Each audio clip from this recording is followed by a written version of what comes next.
Good day everyone. For today's video, I am going to solve this problem about heating and humidifying.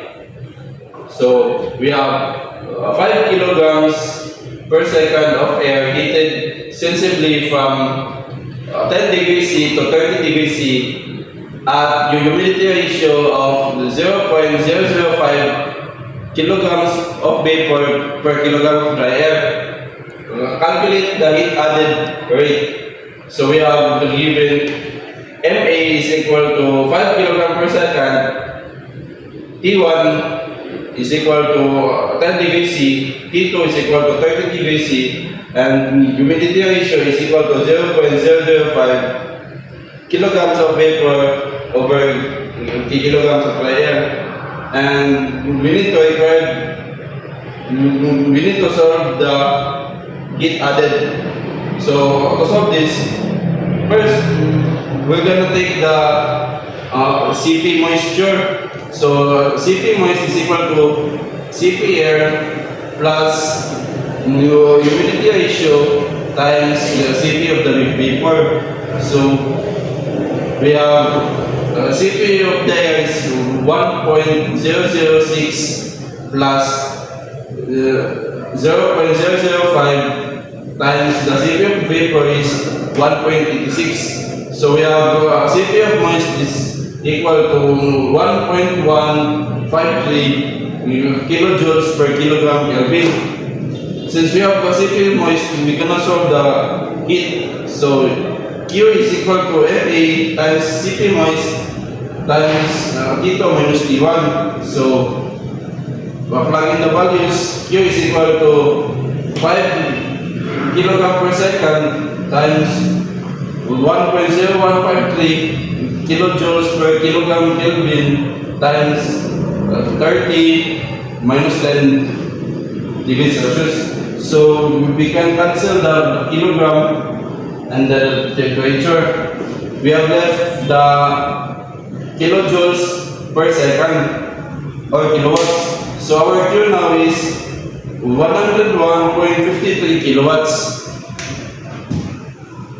And that's how to solve this problem. And for our next problem, we have air enters an adiabatic washer at 35 degrees C and leaves saturated at 20 degrees C. Calculate initial humidity ratio.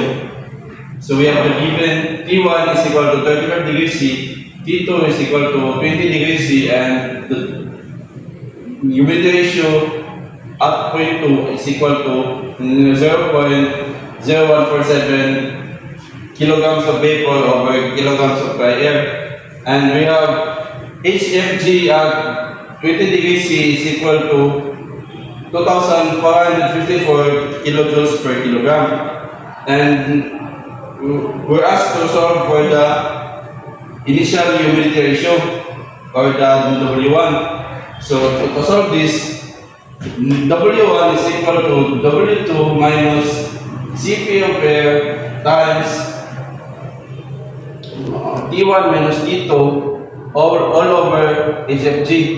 So W1 is equal to 0.0147 minus 1.006 times 35 minus 20 all over 2,454 kilojoules per kilogram. So we will now have W1 is simply 0.00855 kilograms of vapor over kilograms of dry air. And that's is our answer initially.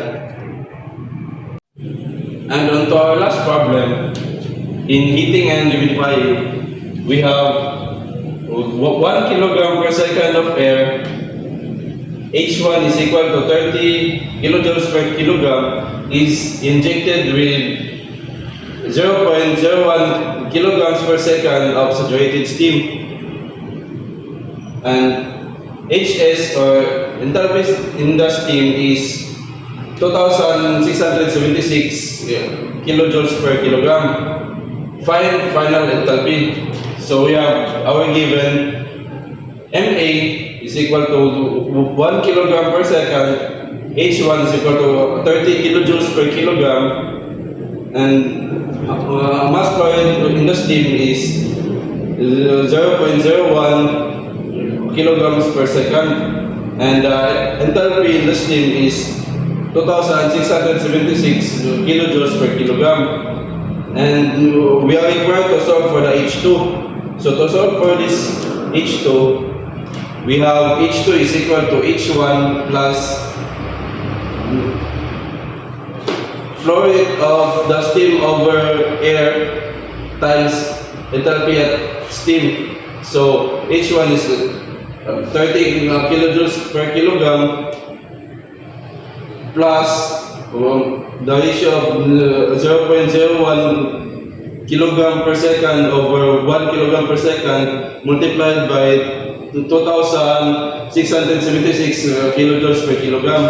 So unit cancel since this is ratio, and our H2 now is 56.76 kilojoules per kilogram, and this is our final enthalpy.